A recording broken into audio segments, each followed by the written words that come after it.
3 tailgate.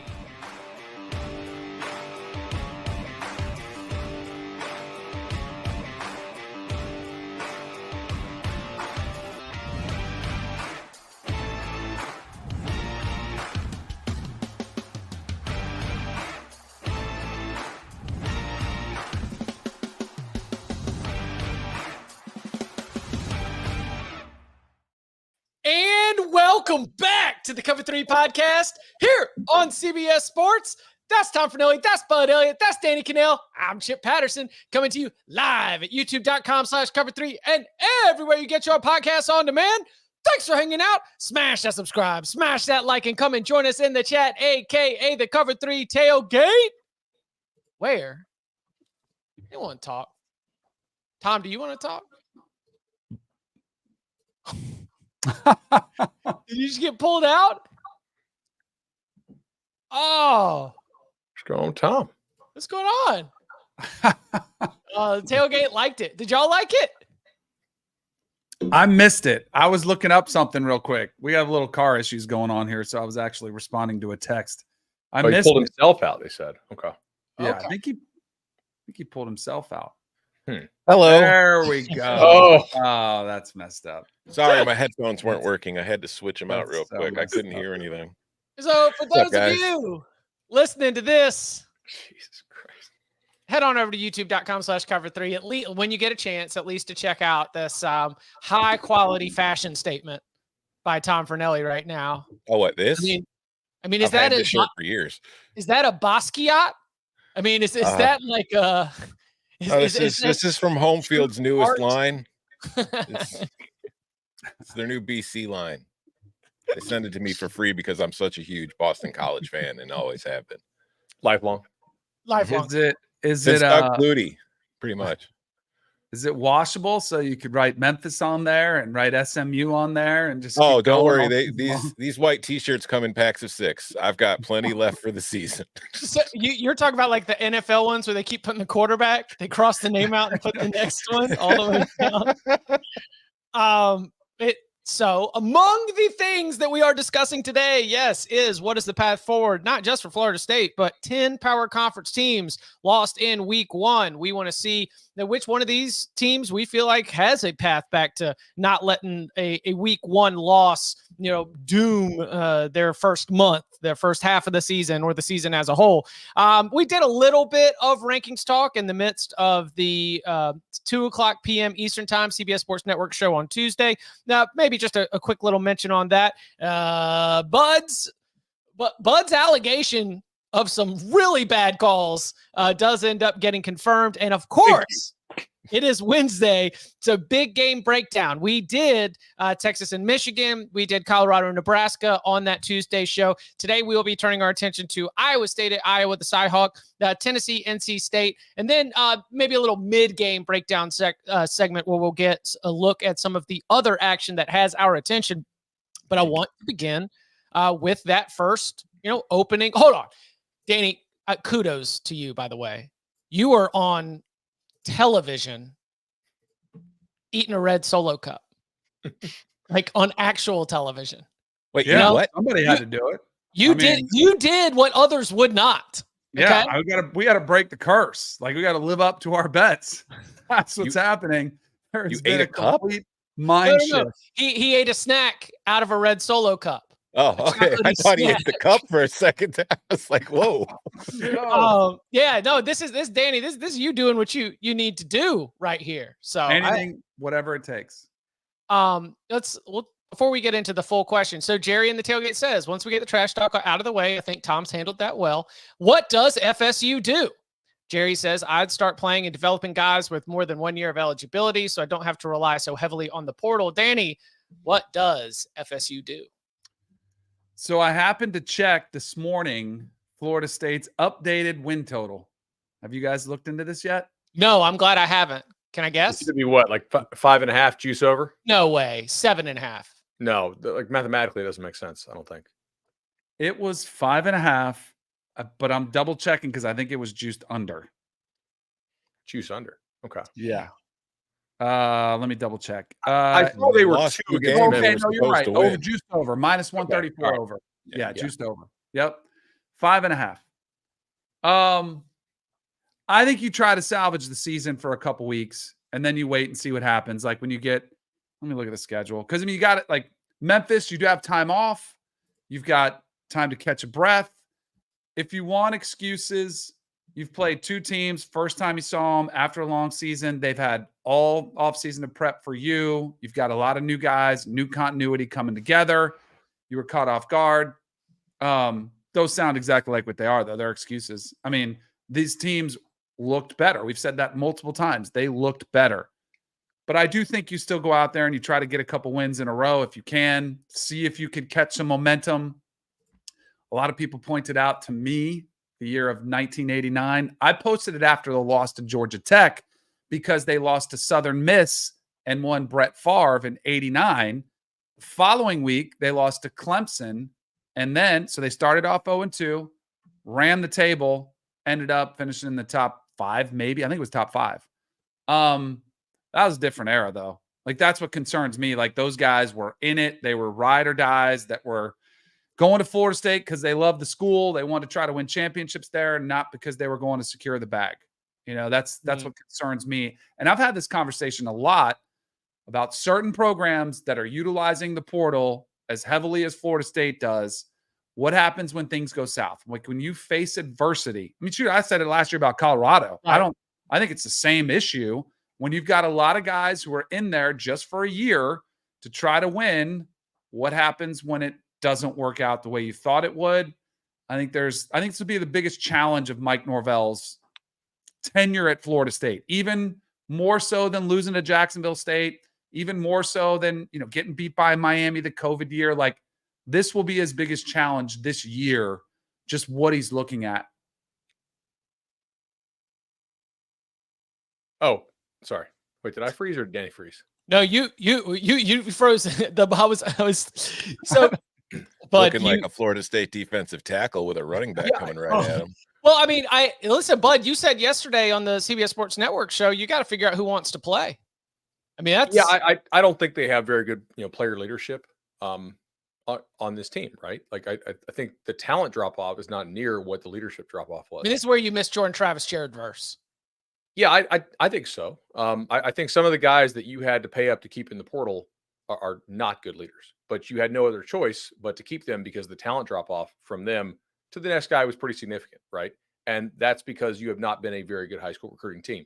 The one thing I would say about the question we have on the screen is that most of the guys they took in the portal this year are not one-year guys, right? Like they're guys with whom they had relationships in the recruiting process.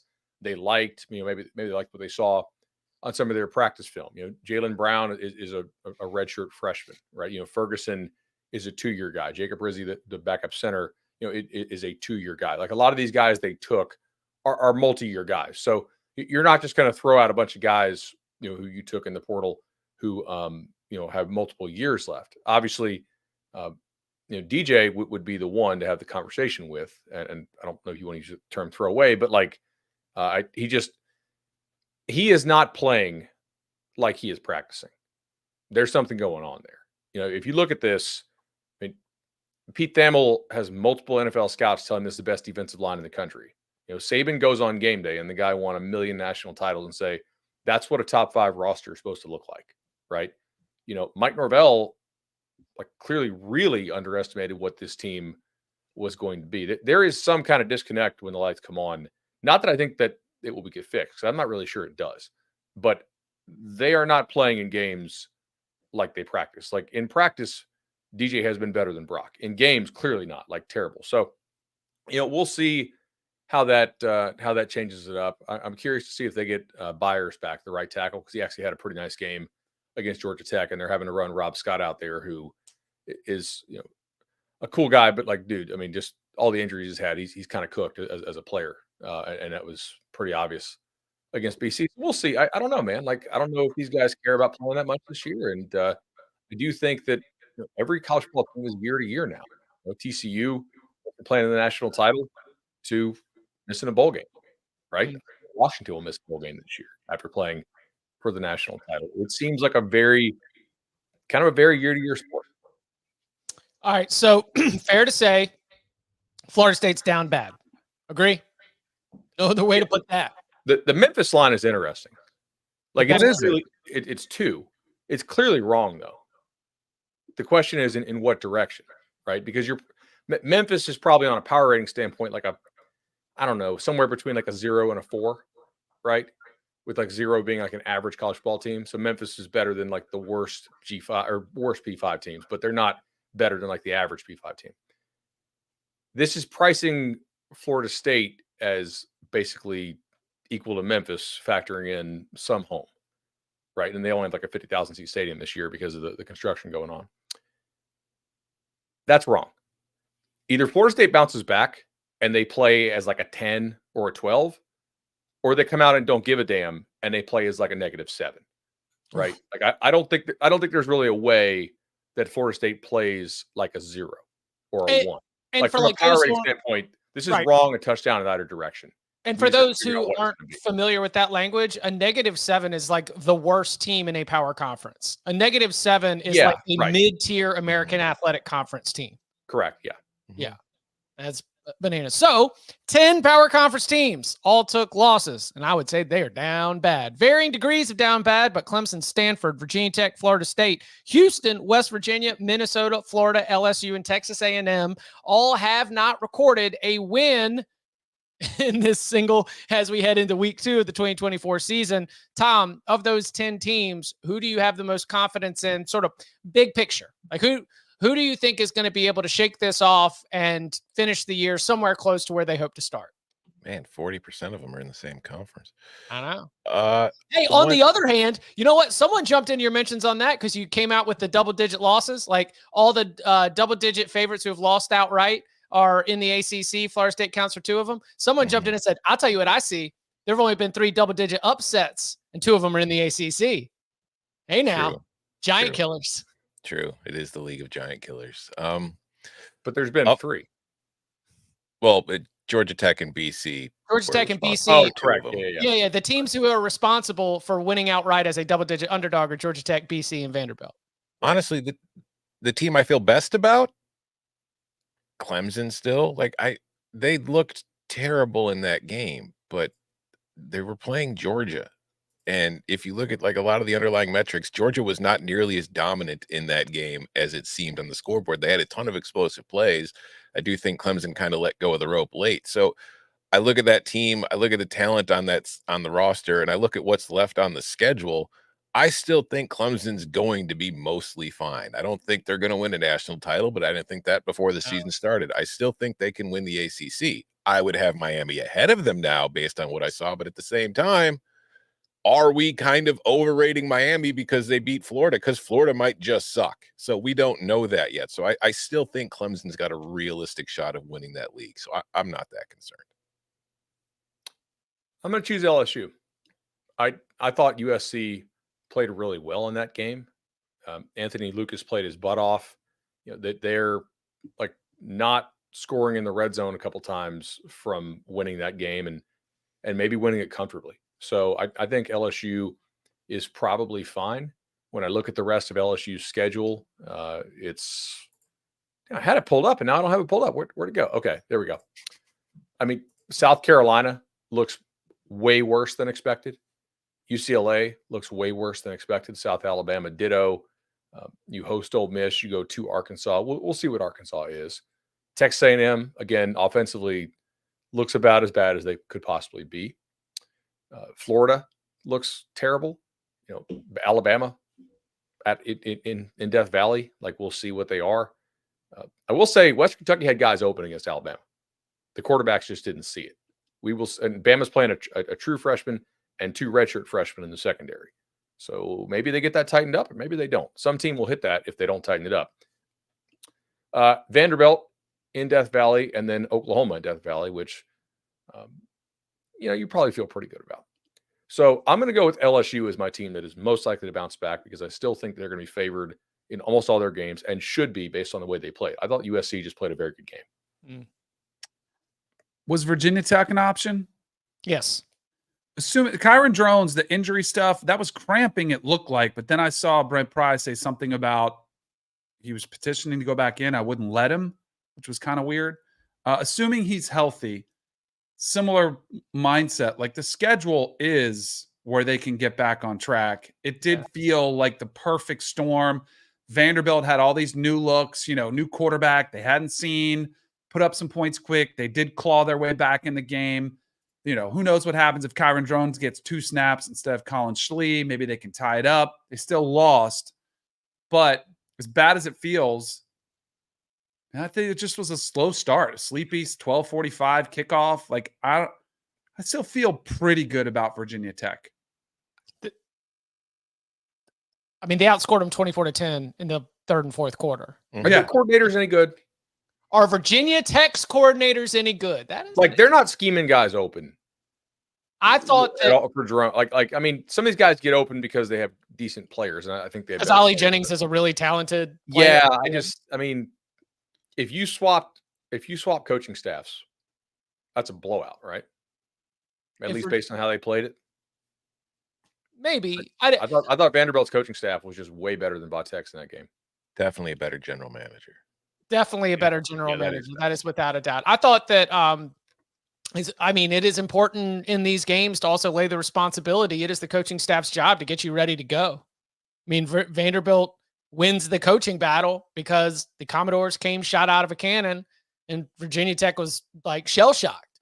I'm not ready to bag on the coaching staff yet because I heard a lot of stuff this offseason from people who were impressed with the way they felt like Kyron Drones was unlocked at Virginia Tech last year.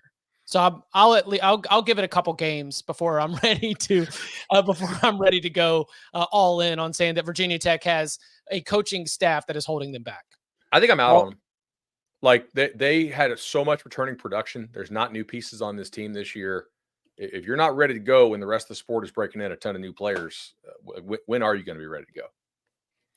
I will say this to Bud's point. Like I'm trying to talk myself into Virginia Tech. Like, hey, it's not that bad. LSU, I told you guys this after we were watching the game. I feel better about LSU than I did going into the season. From that standpoint, like who are you most concerned about? I think I feel better about LSU because I thought their defense played a lot better. I thought Garrett Nussmeier delivered exactly what he was supposed to.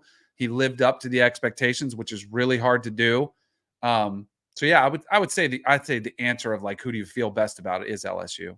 I mean, the other thing is LSU's weakness is clearly their defensive backs and probably their D-line depth.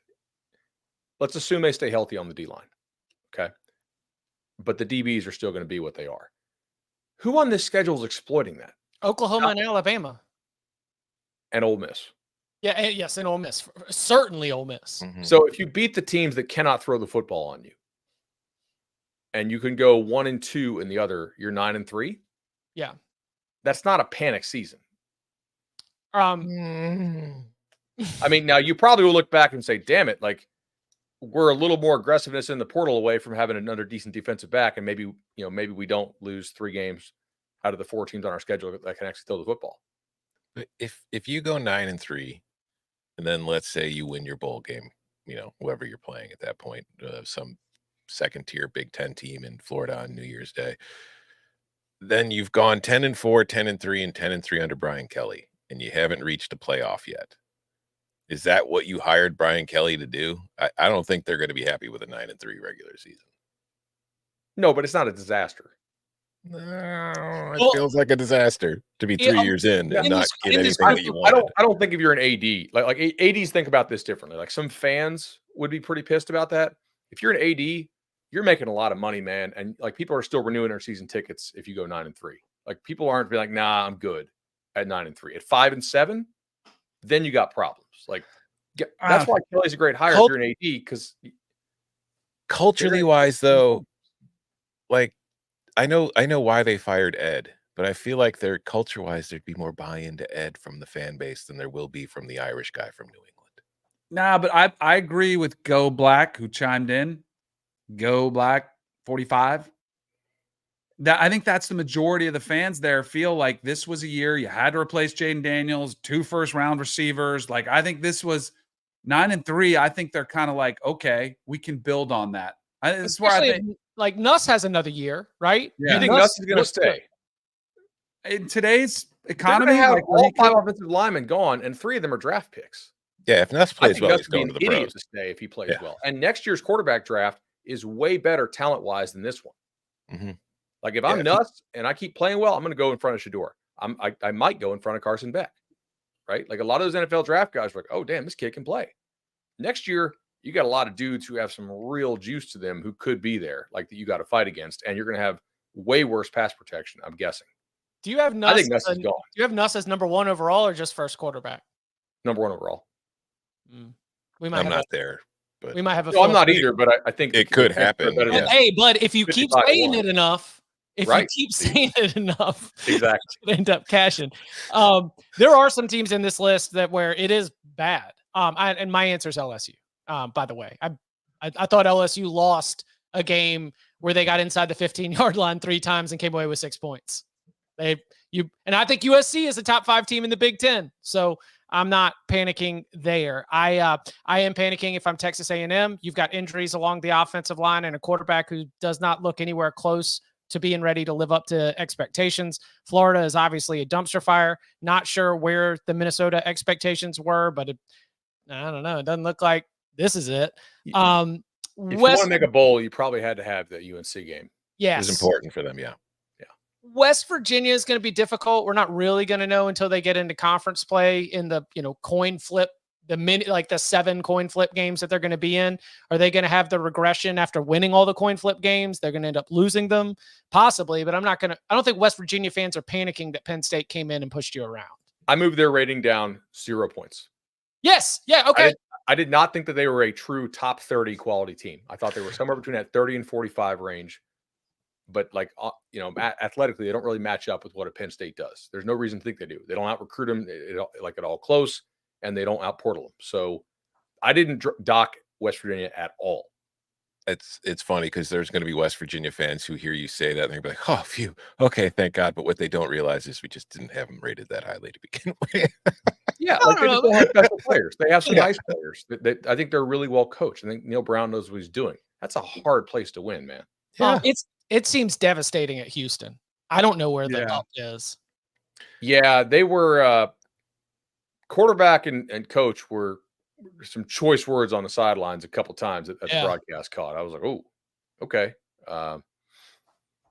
That's years like Dana didn't really recruit high school all that well. It's not like he left him a lot. Like they had to kind of build that thing on the fly. Yeah, year -1. Forget year 0. I mean, this is we like Willie Fritz, but man, this is going to be a tough year, a challenging year for him to get through.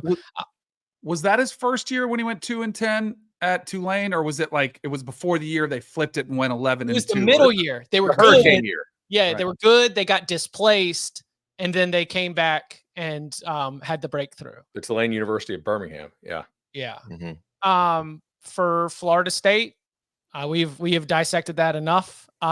Virginia Tech, I tend to agree. There's enough there that they should be able to get there. Stanford, I don't know what the expectations were. They were competitive against TCU, but the Clemson thing, and this is just a little like Spidey sense, nothing sourced here, but there are. Bud Elliott had a comment about it'll be interesting to see what happens if assistants start leaving and what they start saying or what they start telling people. Because it seemed like there was a point, not a coordinated point, but a point coming from multiple people that were citing sources that were very quick to point out, oh, the play calling against Georgia, that was all Garrett. Oh, that was all Garrett. Oh, that play calling against Georgia, that was Garrett Riley. And my spidey senses are tingling that that's not a particularly my opinion, wholesome and healthy vibe to be coming out from your coaching staff if we are rushing to explain why an offense did or did not look like something that fans might have expected, or why the production did or did not line up with the idea of an offense that's taken a step forward. So I'm concerned about the Clemson Tigers a little bit, but it's only vibes related. I just think it's Klubnik. I don't think it's kick and play. Like they've got some guys open against Georgia. You've got to pull the trigger now because Georgia's got some guys at close distance in a hurry. He's just late on it. He doesn't see it. Like, I don't think he's going to get drafted. I just don't think they can play him. Like, I think the receivers are better this year. Georgia's got a really good front, and like the offensive line certainly wasn't great, but I mean, not a lot of people block Georgia. I think Klubnik is legitimately one of the 2 or 3 worst players starting for Clemson. And that's a problem if your quarterback is that bad.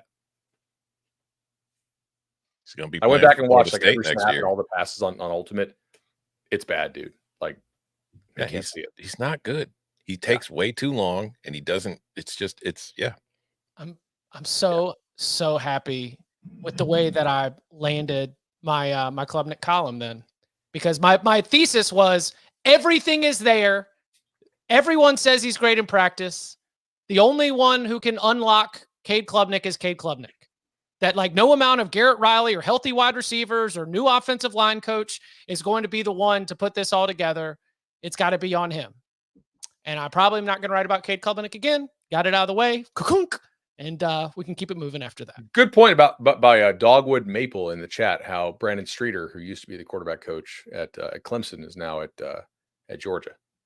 Think that hurt Georgia in their prep? Ooh. Do you know how many guys I played with? It used to really piss me off because I felt I was better than them, but they balled out in practice. And I'd be like, this guy's not going to do it in a game. I don't want him. Name them all.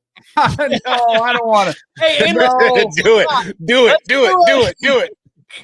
That or grow a beard. Pick I one of haven't the talked to two. him in like 20 years. Okay. Matt Mock won a championship at LSU, right? He won a national title at LSU. He was a 7th round draft pick for the Denver Broncos. Came in and was like spinning it at practice, lighting it up. And, you know, you can feel that. I was 2nd string. He was challenging to be the 3rd string, potentially putting me out of a job. And I'm watching him. I'm like, he looks great in practice. Like, we haven't seen this, though, in a game. You know, like let's just wait, because you've seen it all the time. And I'm like, but he was small-ish. He wasn't that big. He wasn't that imposing. And most importantly, he hadn't done it at that level in the NFL. And so there's like writers writing stuff. People are telling me, you know, hey, you better watch out. And then sure enough, like when it comes time to get in the preseason, get live action, it looks completely different. And it just, I think it's one of the things that you don't ever truly know. And I think it's one of the reasons why it's the hardest position to evaluate, why the NFL draft rate is, you know, 50-50 of success rate. And I think one of the things too, with a lot of these high school guys coming out and why they get 5 stars is the movement starts in high school, where you get these guys that go to really good situations and they can deal because everything's clean. They got guys running wide open. And so they put up monster numbers, and they're good enough where they can go to 7-on-7, or they can go to a camp and they can throw the ball pretty well. But once it becomes time to go against Georgia, or it gets time when it's the massive stage and everything's not perfect, they get exposed. And I think that potentially is what's happening with Cade Klubnik. Comparing the two. So there were 2 guys this weekend that I looked and I saw a look in their eyes where I was like, this guy's shot. It was Cade Klubnik and it was DJ. Yeah. Like, just looking in their eyes, you see this glossed over look. Like, I don't know, like, get me out of here. Like, just let's get through this game. I don't have any confidence. That was concerning to me for both of them. I'd rather have a I guy will say playing poorly who believes in himself than a guy playing poorly who doesn't. Right. Quarterback recruiting being as hard as it is great for the sport. If Georgia and Ohio State and Bama and the teams like that always hit on their quarterback recruits, this sport would suck. Okay? Like, that's how we get upsets, because they would never lose. Right. Except to each other. And I know they kind of rarely lose, but we do get some excitement when the Giants go down. If you always give the biggest, strongest, fastest is not that hard to evaluate, right? Like, most staffs can do that. And then finding the fit, understanding what flaws your system can tolerate and what flaws it can't. And that's kind of how you pick, you know, the guys sort of like 13 to 25 in a recruiting class. If they always hit on the quarterback, the sport would suck, man. Because like, there would be like 7 teams like, all right, cool, we're good. And everybody else would be like, we're not good. So I actually kind of think it's a good thing for the sport. Several people are asking if Matt Monk is the dentist because he is a dentist. He's a dentist. A dentist. It is not our the dentist. though. What? Oh, man, I love the tailgate. They're dialed in. They are. They're trying hitting to that connect Google as dots. soon as Danny says the name. They're like, Matt Mock, he's a dentist. Oh my Is he God. the dentist? No, we know. And he's a The- great guy. Like, I don't want to feel like I'm throwing him under the bus. He was great. He had a great college career. It just didn't work out. The dentist does a stellar job. Have we positioned him? I don't want to like dox him here. I mean, obviously we've never given his name out, but He's a dentist. he's dentist. he's He lives in Barton's America. dentist. I I feel, SEC. He's I definitely texted for medical SEC. advice about the kids. I'm like, do I want to go to the Minute Clinic or should I just text? to go to the dentist. Yeah, it's Barton's dentist. So Yeah. It's So not Nashville, the locator. We've narrowed it to that region. I was gonna say I feel like we can admit because especially we've made jokes about whether Clark Lee also goes to this dentist. Yeah. You know, we try because Clark. It's a whole cabal. Yeah, I mean, yeah. Because Clark and Barton went to the same high school, played on the same high school football team together. Did the dentist? With our luck, like somebody who administrates Vandy's healthcare plan is going to know that like Vandy only has one like dentist option or something. It goes deeper than you think. Because we shouldn't incriminate our people. Or maybe Barton was already going to him before he's at Vandy and likes him so much that he just pays out of pocket. You guys so several people are pointing out in the chat since we're talking about these quarterbacks that struggled. Connor Wigman, did he have that look? Yeah. I didn't think you thought it was as bad. The one thing that I haven't seen that I did see out of Wigman. Now I haven't gone and watched every press conference before, on Mondays after. I did see Connor Wigman stand up at the podium and say that was on me. Like it was all on me. And I actually appreciate that. And that does show me a little bit of confidence that he can step up and maybe get this thing turned around. And maybe it was a lot about Notre Dame's defense. But yeah, it was not pretty. I mean, clearly. Yeah, I was gonna say I didn't catch any glimpses on the sideline, that would give me those sorts of impressions, but it was more about the panicky nature of his play as like everything was breaking down. That weren't made. Yeah. I when I saw him in the t-shirt and cut off and the shorts and the t-shirt, I was like, man, Colin Klein's offense usually requires a guy with a mobile quarterback. Needs a bigger guy. I'm not saying that like he's fat, but he ain't ripped. All right. So like and just kind of the way he talked in an interview and then like watching Riley Leonard, like how he carried himself, I was like, I'm going to dump all of my A&M +1 and try to middle this thing and grab Notre Dame +3. So you saw the clip with Oz, the mentalist, and you were like, oh God, can't trust nope, this guy. I am not putting money on this guy. I'm going to go ahead. And then I saw Pete Thamel fishing with Riley Leonard and was like, that's the bet right there. That's my guy. Keep it all my under, but I'm getting off. I didn't see it till it was too late because of our new 9 a.m. to noon pregame show. Which is better. If you like this show, like you want to talk ball and like, but the thing is, it's different audience, right? Like they know that the casuals have to have different stuff to be roped in. The diehards will never turn the game off. It was really cool, and people should listen in to see him. Damian Harris talking about Saban, and this is a player who was just there. Like there was some really unique insight. Darius Butler was awesome too. It was really solid. Check it out. What was it? Like it was like the expectations of being at a national championship program. Damian knows, I know, Darius. Anyway, you don't know, we had a field day with that one. By the way, I did say to Darius, because I was at ESPN I said to Damien, I said, I don't know if I was your favorite analyst. I wasn't always the nicest to Alabama. And he goes, oh, I know. Like he definitely remembered, but he could not have been nicer. Like he was cool with it, but he definitely there had been a little, rat poison. I guess it would be the opposite though. There was some chip on the shoulder. Yeah. Giving you an edge. I mean, it's like telling Georgia they're going to go 7-5, right? Right. I mean, that's why Barton sent me, a gift card because of what I gave for them this past weekend.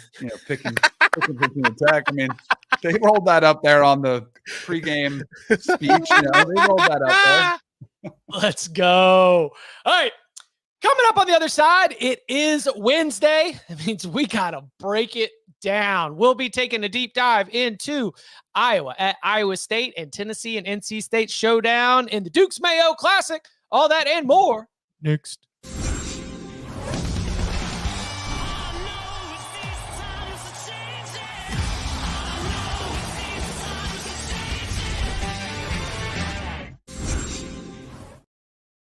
Back here on the Cover 3 podcast on Wednesdays. We need to give games a deeper dive than just giving you our picks against the spread. We call it Big Game Breakdown.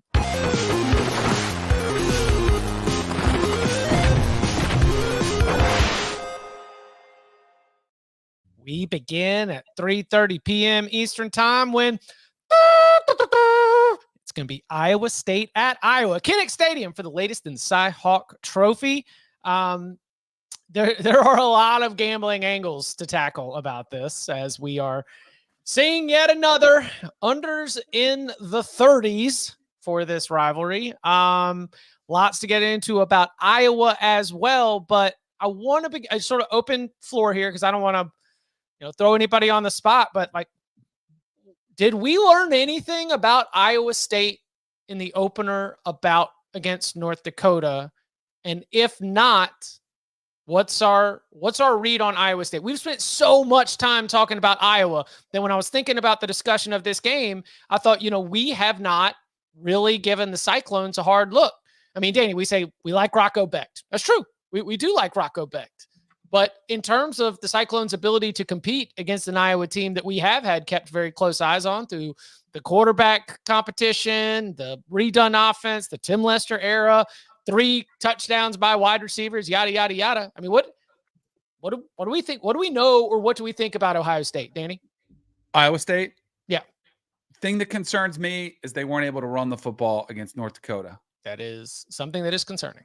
So, they got outrushed. They didn't do it. They kind of had to rely on Rocco Becht, and he's a really good quarterback. Got hurt. What's that? Sama got hurt. Yeah, I don't think it's serious. I only noticed this because he's on my fantasy team, and he put up no numbers. Like, how? And so he got dinged up and did not return. They are not. They're not. They don't think it's like a bad. He did like a crazy hurdle move, and that was like, ooh, yay! But maybe got a little bit nicked up, and they didn't send him back in. I was not getting word out of Ames that he's not going to play. Yeah, it definitely hasn't been ruled out. Yeah, I'm not worried about that. What I'm worried about is that they're down a couple linebackers. Yep. They were already down Will McLaughlin for the game. They lost Caleb Bacon during the game. They're probably going to have to rely on a freshman who didn't play last week because he was banged up. The offensive line, the reason they couldn't run the ball last week, but they were down a couple guys on the offensive line that I think they expect to be back for this game. So maybe that'll help improve it. But yeah, it was one of those things like when you watch that game, I don't know that they were really all that 100% effortish. Like, I feel like when Sama felt any kind of tweak, they're like, all right, well, we'll just hold you out. Yeah. And we should probably hold on to win this game without you. So I'm not overly enthusiastic about their defense, especially going up now against what is an offensive juggernaut in the Iowa Hawkeyes offense. At the same time, the first half and second half last week for Iowa were 2 very different offenses. But the one theme that I did see throughout the game was they didn't run the ball all that well. Like, the offensive line was not overly impressive. And again, they're playing Illinois State, just like Iowa State was playing Northern Iowa. Who was North Dakota? North Dakota. So it's like ahead of a big rivalry game. You tend to be pretty basic and vanilla, especially against an FCS opponent. So, but again, it was just Iowa's offensive line I didn't really think was getting a ton of push in the run game, which concerns me.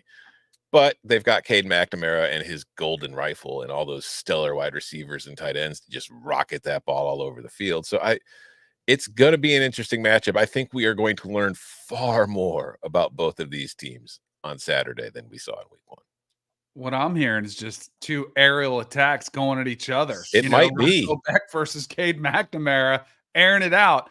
I did think the one thing, and we talked about this a little bit the other day on the CBS Sports Network podcast show, the emergence of Vanderzee, the freshman wide receiver, that's something that has to be a sight for sore eyes if you're an Iowa Hawkeye fan, to see a playmaker on the outside with some size that catches some touchdowns, that gets some production. I thought that was maybe even more significant development than having a new offensive play caller. So I follow Iowa State pretty closely because I think Alex Bussey of Alec Bussey, excuse me, of Cyclone Alerts, our 24/7 site, does a really good job with him. I think we got a good guy there. I'm kind of curious as to what Iowa State wants to run. I don't think they showed us a damn thing in that game, in part because they have a new OC. right? Mhm. Nate Scheelhaus is on the Rams now. That's So right. we don't know exactly what the new guy will call. I think Iowa State is potentially very good defensive line-wise. I think they might have some guys there, but that much linebacker being out is, and that's a real concern. Iowa's got to be better on the O-line this year than they were last year, I think, just by returning experience. I mean, I don't know, like, how big is the drop-off? Because they have some backup linebackers who are hurt as well. Like, Mhm. to Tom's point, he said, like, they might be relying on the freshmen. That's like, are they down to like linebacker 5 and 6 on the depth chart? Like, is that how bottom of the barrel we're going here? Because they got a couple other guys who were dinged. I saw. If they can't run the ball, and I like Beck, can they really drop back and throw it enough times on the road to win this game? I don't know. We'll see. I have some doubts there. I think they're good at receiver. Yes. Yeah, I do too. They're not going to ask. They're not asking players incapable of going out there to make game-changing plays to go do it. McNamara, I don't really think he's amazing or even good, but he is way better than what they were running out last year. Like, the guy they were running out last year was kind of fun to watch in like a jokey way, but he really was unplayable. McNamara just being a competent P5 quarterback is probably the largest quarterback upgrade anybody has had this year outside of Miami, or maybe Tennessee. Is Tennessee's got the greatest upgrade of all time. of all time? Is the under too low? Yes. Maybe, but No, maybe not. Here's I the think thing. it's about right. Yeah. If Iowa finds early success against these backup backers, the rush rate will just be off the charts. Mm-hmm. And they'll just lean on them and try to grind this thing out. So, I mean, that's how this is like a 10-7 game. Sure, McNamara is better, but they're running at these backers. They're finding success. They throw it 13 times. They rush it 45 times.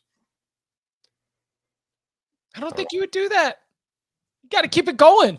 You don't think Kirk Ferentz would lean on somebody? I think with Kirk Ferentz back on the sideline, yeah, I think that they would. If they've got a lead, they will go back to Iowa. Come on.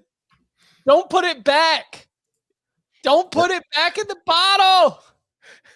You know, Kirk was like stuck inside like a room, just pounding on the walls, telling him to run the damn ball last week while he's watching on TV. He couldn't stand watching him throw it all over him in the second half.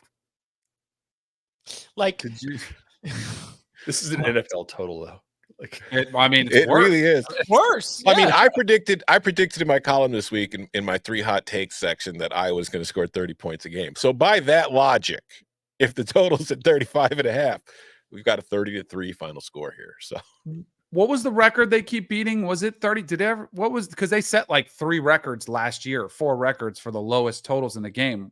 Or is it lower than this? Did they get to The 20? Northwestern Iowa game got down to like 32 or 32 and a half. I don't remember if it touched 29, but by the Sort of way, just academy territory. since Bud buried Deacon Hill, I'll just continue because I did see Chris Hassel, our resident Iowa Hawkeye. He put out a Deacon Hill highlight. He had a rushing touchdown. And so I was like, are we sure we didn't make a mistake on him?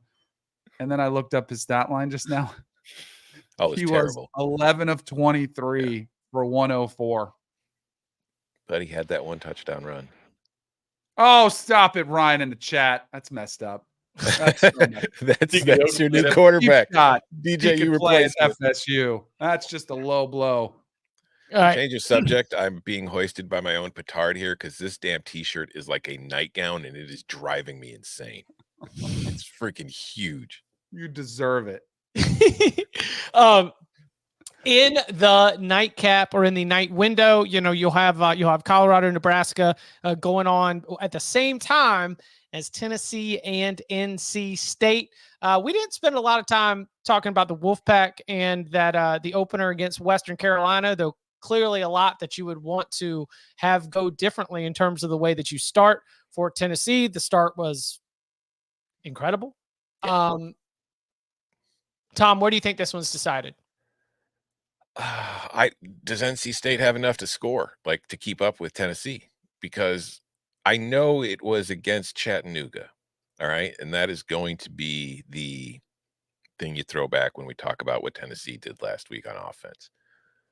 But the throws Nico was making in that game, I don't care who you were against. They were perfect throws. Like, he was doing his job. He was looking guys off. He was making sure the linebackers couldn't get depth on certain routes, so it would open the windows for his guy coming across. On his deep balls, he was placing the ball perfectly. The receiver did not have to break stride. Yes, he was open, but he still put it in the perfect spot. Like, he looked incredible, and he looked like a quarterback that a lot of college defenses don't see very often, and he's able to do it with his arm, and he's able to do it with his legs. Like, if you get him in the pocket, he can escape because he's quick, but he's also big. Like, I know he's skinny, and people use that against him, but he's taller, and he weighs more than Jaden Daniels did, and Jaden Daniels didn't really seem to have much trouble in the pocket last year. So, like, I don't know if the Wolfpack have enough to really maintain this. And on the flip side, obviously, I'm fangirling over Nico and everything that he did, but that run game still looked really good too. And again, it was against Chattanooga. It's just, this offense is really difficult to prepare for. Or it's not difficult to prepare for. It's just difficult to stop. It's actually kind of easy to prepare for because it's not exactly the most complicated thing you're going to see. But they're just so good and adept at doing everything that they want to do. You kind of have to pick your poison. Like, if you're selling out to try to stop Nico in that passing attack, they are going to gash you on the ground all day. If you're trying to stop the run, Nico's going to kill you with his arm. You have to kind of pick your poison there. So NC State's going to give up points. Tennessee is going to score. How confident are you that that Wolfpack offense will be able to keep up? Because based on what I saw last week, like, they weren't terrible. They got off to a really slow start, and I feel like they maybe kind of picked things up late. But if you get off to a slow start, or you just kind of screw up against Tennessee, who, by the way, still also has a pretty damn good defense, you can't play from behind against this team. You are going to gas yourself out on defense, and it's just going to get worse and worse and worse over 60 minutes. Has Tony Gibson faced this? Ooh, like stylistically. Yeah, I was thinking about this last night, and I forgot to look it up before the show. So He was at West Virginia. So that's 2001 to 2007. Faced it in practice, didn't he? Art Dana. was not running that stuff at Baylor yet, right? By 07? Mhm. No. When he was at West Virginia from 13 to 18, he would have seen it. Right. Right. It's interesting. So a lot of these guys that run this Tennessee system don't love facing like some of this 3-down stuff. If you look at who Mississippi State hired, they're kind of running or trying to run some of that 3-2 Iowa State stuff. NC State does not run that. They run like a 3-3 stack. It's a different 3-down defense, and they create a lot of confusion. We're 3 of us on the show are ACC boys, so we watch a lot of NC State, and they come from all different angles, and a lot of it is confusing to the offense. I am really curious how NC State handles this, because it is a lot harder to send some of those corner blitzes if you're all the way out to the sideline. You may just never get there. NC State, traditionally, when teams get them out of their stacks, because they play a 3-3 stack, that's when you start to get them. When they maintain the integrity of their stacks, they're really hard to beat, and they're really, really well coached. I don't know that NC State has the same level of player on this year's defense that it did last year. In my notes, I just look back before we do these game breakdowns. Daniel Jeremiah was like, hey, if Peyton Wilson, that's the NFL draft guy for whatever network he's on. He's like, if Peyton Wilson didn't have the injury history, he would be the only linebacker who people even think about taking in the first round, which I think says something about the quality of play. Like, he won them that Louisville game last year almost single-handedly. I don't know if they're quite as good talent-wise this year as they were in prior seasons. I think the corners are still really good, but how does this defense work against this offense when it's really spread out? That's what I'm kind of curious to see. On the other hand, like, I like Tennessee's front a lot. NC State could not run the football against Western Carolina worth the damn, which is a continuing trend for them, the inability to push people around with the O-line. But also, like, I don't think Tennessee's backers and safeties are actually all that good. I think they're just okay. So, like, does the front eat? Do they find ways? Because NC State didn't show a damn thing against Western Carolina. They also they were like, Casey Concepcion's the best player on the field. Let's just, like, here, let's put him in space. Go. Let's put him in space. They ran a crazy slow tempo too, Chip. Yeah. I mean, by my numbers, they were bottom 5 in the country in tempo. That's more consistent with what they ran at the end of last year when they were a dumpster fire. That's inconsistent with what they ran at Virginia under Robert and I when the system was kind of cooking. So I don't know. I mean, are they going to go fast? Are they going to try to go really slow? Is that a good idea to go slow when most of your success with this offense has been going fast? But also, if you go fast, you know who else would enjoy going fast? Tennessee. So, this is my favorite matchup of the weekend, like the one I'm most excited to watch. It's not the highest ranked game, but just on styles, I think it's really fun. Did And you also, guys? like Oh, I'm go sorry, ahead. Danny, but you talked about their corners, and their corners are considered good. I don't think they played great last week, but I don't think the pass rush was much to write home about either. And against that team, it's like, ugh, like if they're not getting pressure on Nico, they're dead. Period. Point blank. Middle linebacker got ejected for targeting in like the midway through the first quarter, and I want to say he like dropped an interception like 2 plays before that. I mean, it was the whole first half was like your comedy of errors. Like everything that could go wrong did go. What's that, Murphy's Law or whatever? Mhm. Like I mean, it was setting up for something poor, and then they were like came out in the second half and said, "Okay, this is not happening tonight," and then they were able to do it. All right, sorry, Danny. Which is like the best part about it. Like that's where you kind of can give it an excuse because it looks like, maybe you came out flat, had a couple things go your way. I was actually watching the Michigan Fresno State game this morning, kind of trying to get a beat on how bad was that for them. As far as how they like, if it's a shootout, I mean, it's Tennessee's game, right? I mean, clearly they have all the edge there. And what scares you is that I do think NC State has to run the football to be able, and I think they do go slow. I think they try to tempo this game. I went back because I was trying to look at like a game plan that could be somewhat similar. And when the stand on business game, when Mizzou took it to Tennessee, I mean, Cody Schrader was the Mr. Everything, ran for 200. Granted it was Joe Milton, but they almost doubled him in time of possession. Was it just me? I don't remember Grayson McCall's arm being as noodleish as it looked in the first game. It did not look great.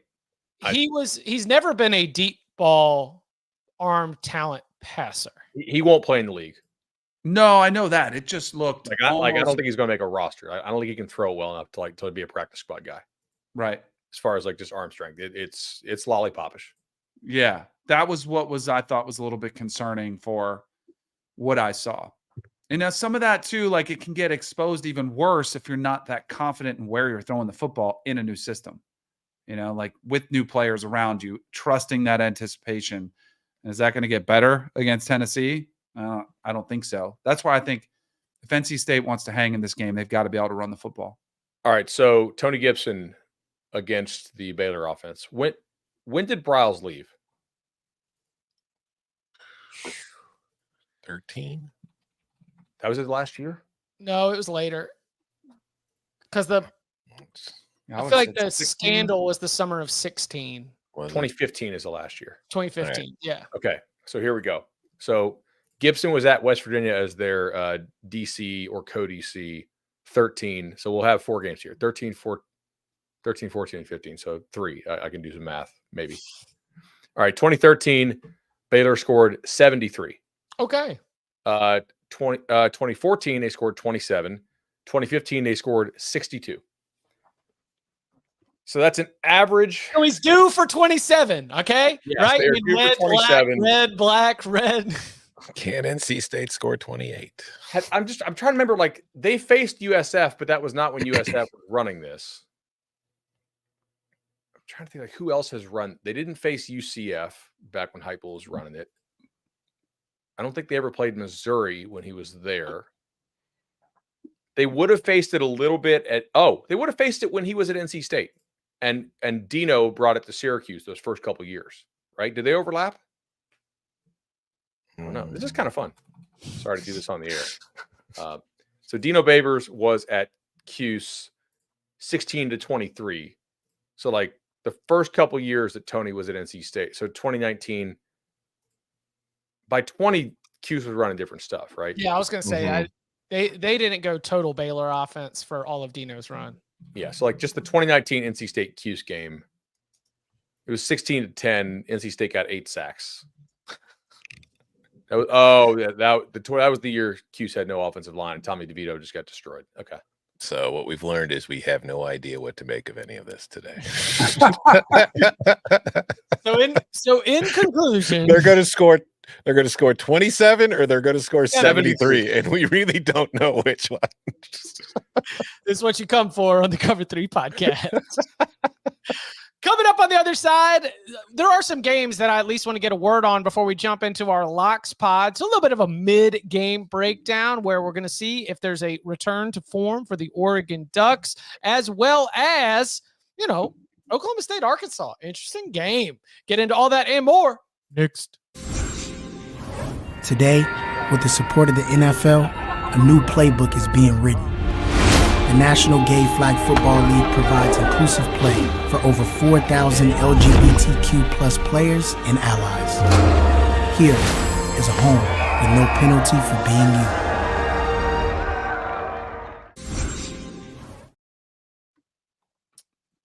Back here on the Cover 3 podcast. Want to take a look at a few other games, even beyond the ones we did. Again, any other like Texas Michigan thoughts that you've had since we did the show yesterday? I know we already got that out there on demand wherever you get your podcasts. Anything we didn't get on record? We'll talk about it tomorrow. How much orgy do we see? I think less. Pause. I think a lot. I think Orgy, well, I'm gonna go and I'm gonna turn the pineapple upside down in my grocery cart, and then as much as I want. I think his package is confined to like inside the 5. So only when he really has a chance to score. How many guys are they going to put in that box? That's what I need to know.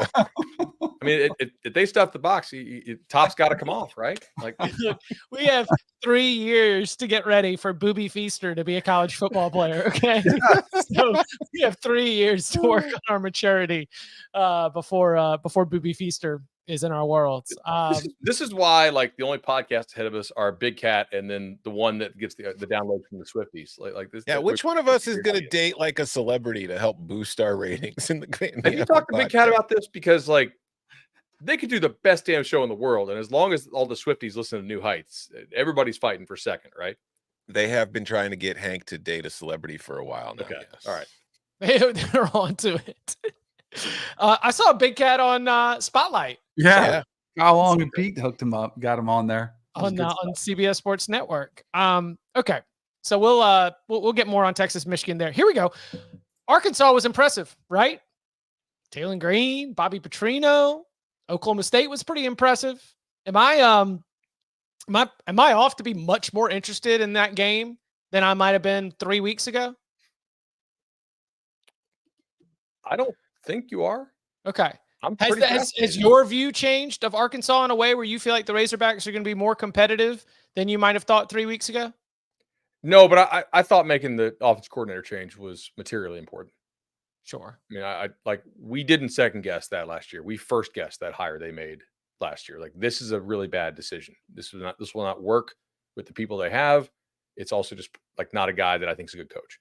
So I would have been like stock up on Arkansas, regardless of who they hired, as long as they didn't go get Satterfield from Nebraska. So like, I'm not trying to take shots there, just trying to think like other guys that I would downgrade immediately.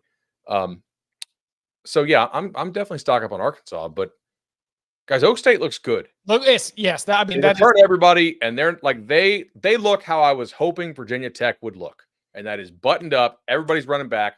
All these other schools are breaking all these new transfers. Guys, we've been running this thing for 3 years. Like, they look good. So Arkansas looks really good, but Oak State looks good too. Yeah, I was gonna say Arkansas, like that game.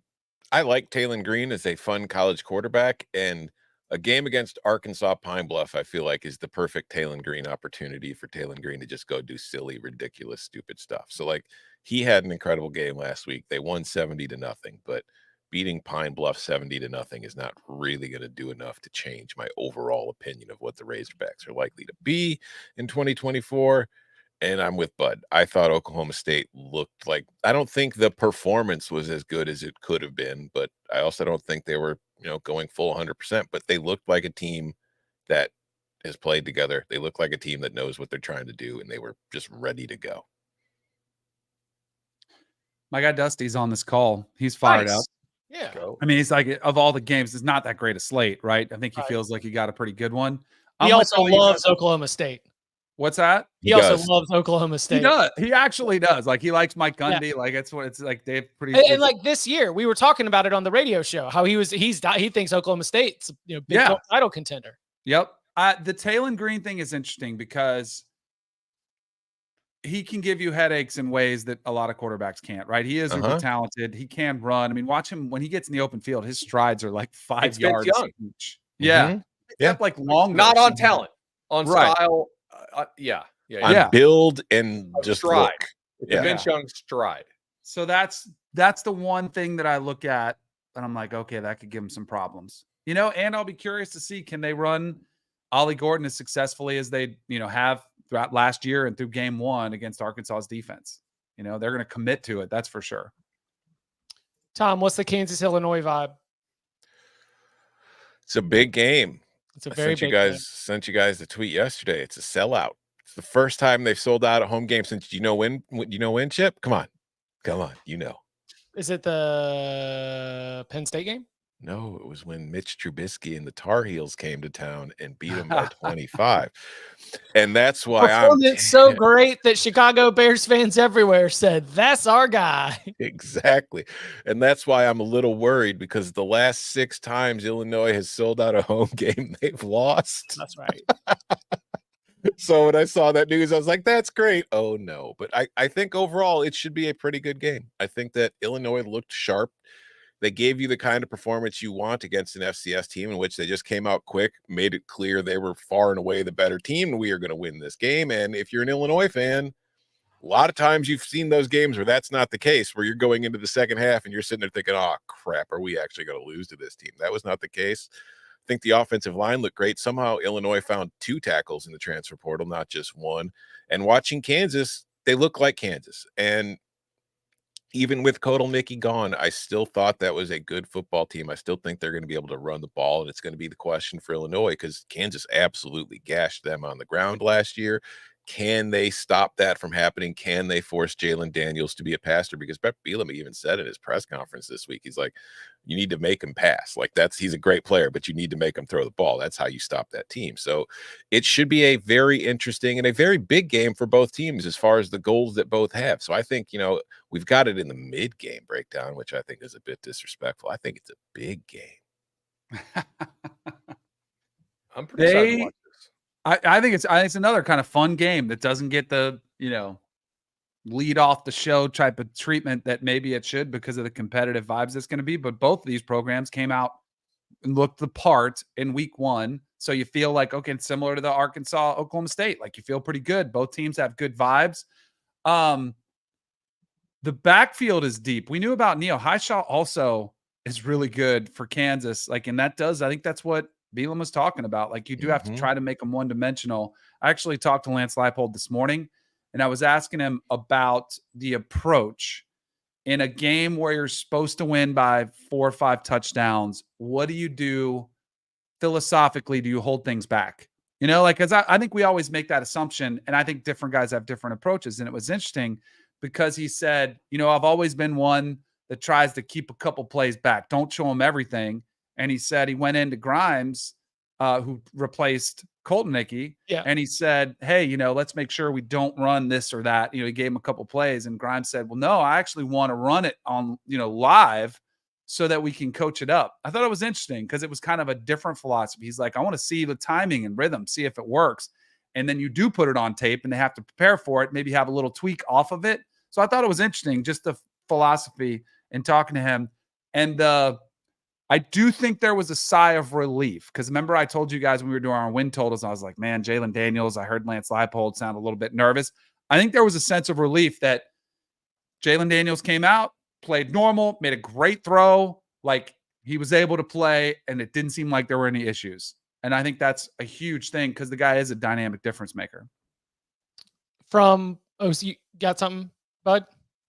No, I think like this is the kind of game that the folks who watch our show enjoy, right? Yeah. Like it's not one of these top 25 or top 25 matchups. I think Illinois needs this more. I agree. Kansas to me has no shot to go to the playoff as an at-large. They either win the Big 12 or they do not win the Big 12. It's pretty cut and dry. So if you're Illinois, though, you're not going to win the Big 10 because like the top of the Big 10 is just so much better than the Big 12. You don't know that yet. True. I'm guessing. But they need this to make a bowl, probably. If they get this, their bowl odds skyrocket for two reasons. One, because you have the win in pocket. Two, because it suggests you're probably better than Vegas thought you were. Yeah, they are underdogs at home in this game. From two teams that looked good and looked the part in week 1 to one that did not quite live up to expectations, Oregon and Boise State. I mean, blind over? This is all I'm going for in this game. I mean, obviously, I think Oregon's going to win, but what's going to be more important to me is because we talked about how the offensive line looked pretty meh against Idaho. They were missing some starters. I'm expecting most of those guys to be in the lineup this weekend. And Georgia Southern didn't really seem to have too much trouble pushing that Boise front around to push the ball down the field. If Oregon struggles to block this Boise team on Saturday, alarm bells are going off on my head for what this team can be in 2024. This would be a good live betting game. Yeah. Like if Oregon is pushing around Boise State and Gabriel just misses a throw and the algorithm sees, 3 and out or whatever, I think you can jump in. Like you just watch the lines of scrimmage early. Because I agree with Tom. Like Boise's defense, I know they promoted the DC to head coach. That wasn't good. I think Oregon gets right. Who's going to play center?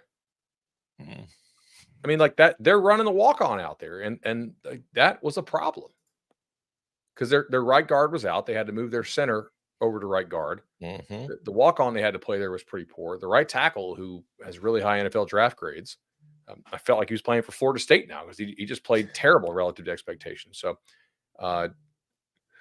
maybe they get right. Yeah. What about the Ashton Jeanty of it all? I mean, the man's one of the best running backs in the entire country. You think Oregon bottles him up? I don't know that they bottle him up, but I don't think he scores 6 touchdowns. No, like I'm confident. I'm confident that Oregon defense is going to do a better job slowing him down than Southern does, especially because I guarantee you that will be their key. They're going to be like, all right, Eamon Targaryen, show us what you got. We're going to bottle up Ashton Jeanty. The thing is, Oregon has real dudes on the inside of the D-line. Yeah. That Georgia Southern, albeit perhaps an improved D-line this year or deeper maybe, does not have.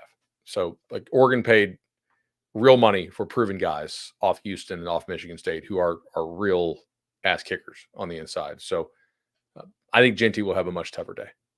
But the rest of the defense didn't look that great. It looked okay, I think there's something to the whole how bad did you want to play in that game? Like you just show up, think you can show up. I think that's human nature. And I do think they'll be able to turn on a switch that maybe like for Florida State, we talked about that. Georgia Tech, did they take them too lightly?